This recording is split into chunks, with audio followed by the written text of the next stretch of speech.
When you have essentially a decline in religion, an increase in the secular nature of society, for most people, they need something to fill that void.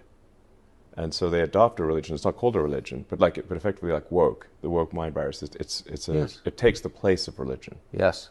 And they internalize it and they feel it with religious fervor. Yes. Elon Musk and Tucker Carlson talk religion and God in this thought-provoking and wide-ranging interview, and you're not going to believe what Elon had to say. Hey, gang, it's me, Dr. Steve, your patron professor, and we're going to analyze this discussion, and we're going to see something that both Elon and Tucker missed. You're going to love it. So make sure to like, comment, and subscribe, and let's dive right in. The great Elon Musk recently had a sit-down interview with Tucker Carlson where they talked about everything from the presidential election to Epstein's client list, from Starlink for hurricane victims to his role in a Trump White House.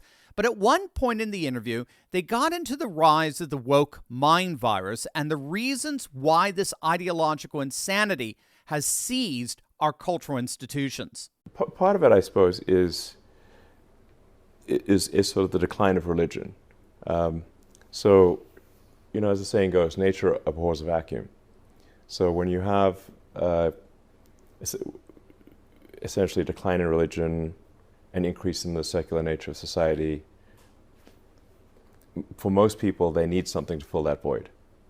And so they adopt a religion. It's not called a religion, but effectively like woke, the woke mind virus. Yes. It takes the place of religion. Yes. And they internalize it and they feel it with religious fervor. Yes. And rigidity. Yes. And they essentially conduct a holy war, effectively.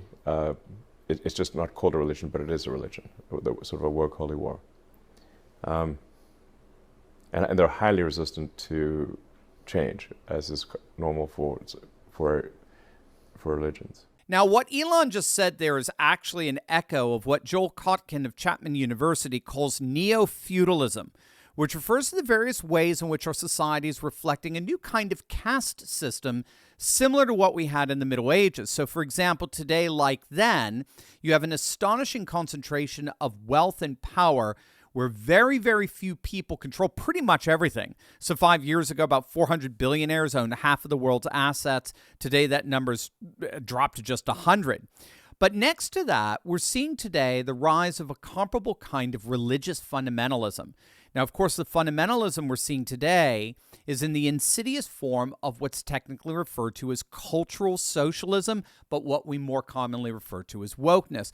But unlike the religious fundamentalism of the Middle Ages, which was enforced by a clerical class, this form of fundamentalism is being enforced by a clerisy class, a class of pseudo-intellectuals from the universities and the professions, the credential class, the so-called experts, who are imposing an ideological inquisition on the whole of the population. And like with all forms of religious fundamentalism, the key characteristic of wokeness is the total and complete intolerance of any and all forms of dissent. Dissenters are heretics, and heretics by definition must be excommunicated, hence the role of cancel culture. So the important observation here that both Musk and Kotkin are making is that ideological wokeness has indeed filled the spiritual vacuum that secular society created by marginalizing traditional religion.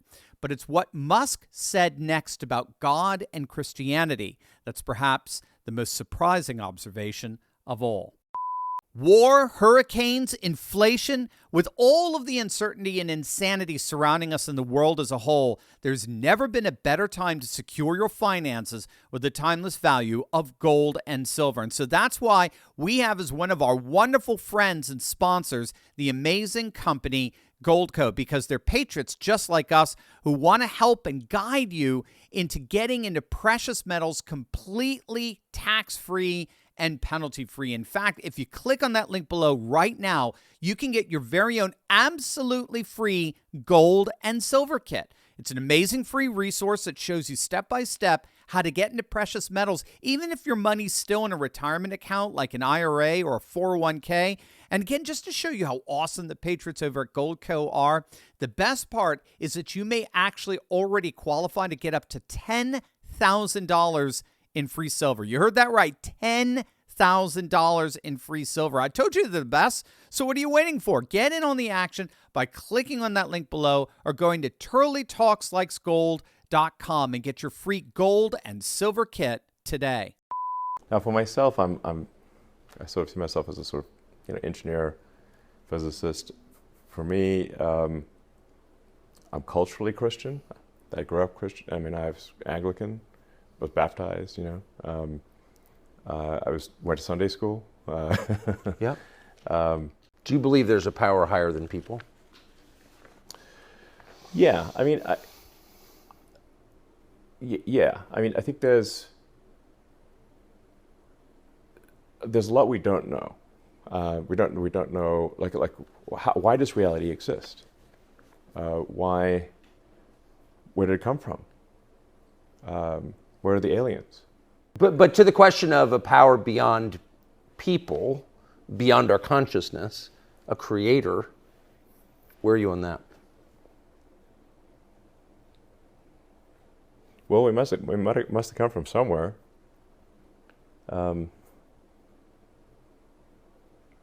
So I guess there must be some creator or creative force or something that caused our existence to come into being. What is the nature of that creator? That I think is unknown. At least I think it is. There's. I don't know of a definitive answer to that. But it sounds like you're open. Yes, I'm very open to, I'm driven by curiosity. Yes. And I'm trying to understand more about the nature of the universe. So that was very, very interesting. So obviously Elon admits to being what he calls a cultural Christian. We're hearing that term a lot of late, even from the avowed atheist Richard Dawkins. And actually, for me, this is a very important development here because more and more people appear to be recognizing that every culture is ultimately rooted in a cult. And no, I'm not talking about the people who knock on your front doors passing out tracts. I mean cult as in derived from the Latin cultus, which means worship. Every culture is rooted and maintained, vivified by religion. That's what cultural anthropologists consider religion to be. Religion isn't a belief system.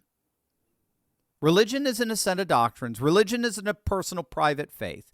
It could certainly involve all those things, but religion fundamentally is the sacred source of sanctity that alone functions as the connective tissue of societal order. A very important book that was published back in 1999 is the work Ritual and Religion in the Making of Humanity. It was written by the late cultural anthropologist Roy Rappaport. And in there, he makes the argument that ritual and religion are foundational to society. Ritual and religion uniquely forge a cosmic vision of the world, establish social conventions and moral obligations, and inspire the highest acts of human aspirations in literature, art, architecture, music, poetry, fashion, and the like. In other words, there is simply nothing that is more cosmically comprehensive than religion, precisely because it deals with the nature of the fullness of reality itself. A higher category of thought simply does not exist, and it is indispensable for any flourishing society. And virtually all of the major religions operate with the notion that it is humanity's purpose to align ourselves and indeed become united back with the divine, with the temporal source of everything temporal. And a culture is at its healthiest when it facilitates precisely such a journey. And that is the journey of life. And Elon Musk's Christian culture provides a very powerful expression of that journey as Christ is depicted as the fulfillment of all journeys. He is literally the tree of life, which is a common image in some shape or form to most or all religious traditions.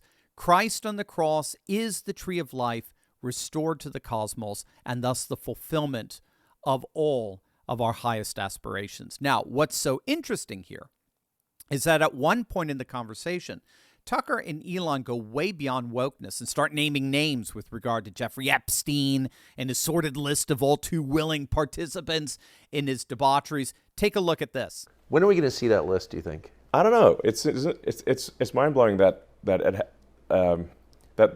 they've not tried to prosecute even one, not even the worst offender on the Epstein client list. They've not even tried to prosecute even one.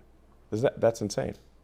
Well, because they have a lot of diabetic grandmothers who were outside the Capitol on January 6th. They're kind of occupied. Yeah, they've put like whatever 500 or 600 January 6th protesters in prison, and not one person on the Epstein client list.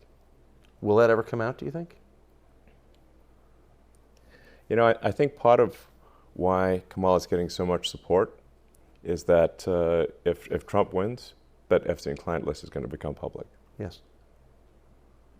And some of those billionaires behind Kamala are terrified of that outcome. Yeah. Do you think Reid Hoffman's uncomfortable? Yes. Yeah. And Gates. And Gates. Yeah. That's Tucker and Elon naming names. Reid Hoffman, Bill Gates. Very, very interesting stuff there.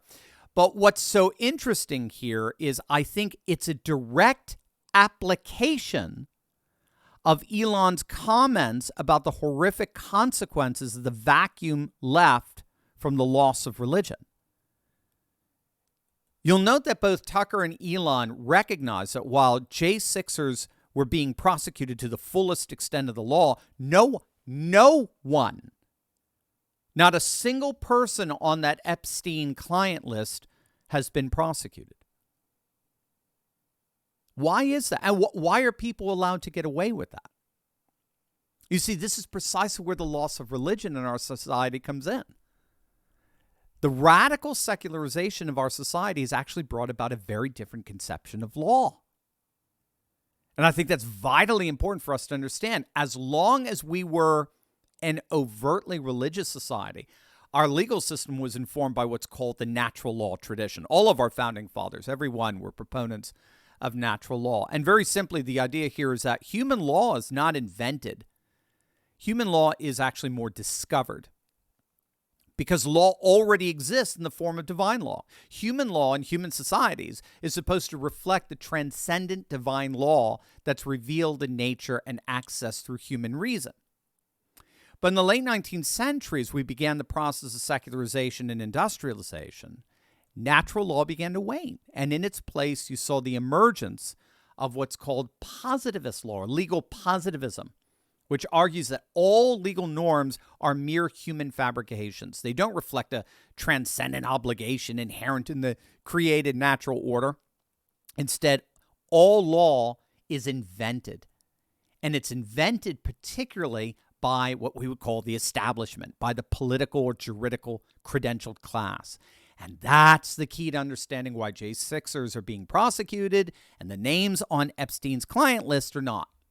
Precisely because being a member of the permanent political class gives you the unique privilege of being able to invent the laws under which J6ers have to live, under which every one of us has to live.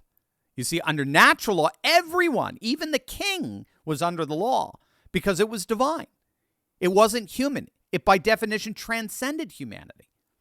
But under positivist law, human-authored law, under that system, you have the creation of a class of legal authors who are positionally above the laws they author, while everyone else is under the law. And part of the guarantee of being a member of the political class, one of the benefits, one of the guarantees, is that you are in effect above the law. The laws that you create do not apply to you. Congress routinely passes laws and then immediately exempts themselves from the very law they just passed. This is the consequence of the loss of religion. It's far deeper than I think Elon Musk even seems to realize. But the good news is that he and Jordan Peterson and Russell Brand and a whole host of other influencers are indeed beginning what appears to be nothing less than a great and glorious return.